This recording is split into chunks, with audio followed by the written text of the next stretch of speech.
Dahil sobrang dami yung gusto mag-adapt ng ibon, ito po yung pangalawang for adoption natin. Opaline, green opaline pale palo. Sa tingin ko po ito ay babae. Nakikita nyo naman yung kanyang deformation.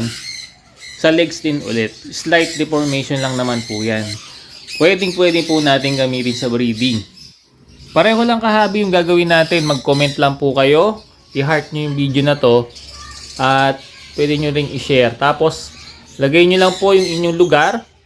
At kung bakit sa inyo dapat ipa-adapt itong ibon na to. Yun po kahabi. At pipili na lang po ko ulit nung the best na sa tingin ko maalagaan niya ng mas maayos at mas magiging masaya yung ibon doon sa magiging pipiliin nating mag-adapt sa kanya. Pakiusap lang po, wag na po tayo mag-PM. Mag-comment na lang po, sobrang dami na nag-PPM sa atin. Hindi ko po ma-accommodate lahat. Wag pong sasama ang loob. Kung hindi man kayo mapili sa mga pinapa-adapt natin, pwede naman po kayo magpa-top engager at sumali po kayo dun sa raffle natin ng Red Factor. Manood, mag-share, mag-comment, at pusuan niyo po yung mga post natin. Salamat mga kahabi!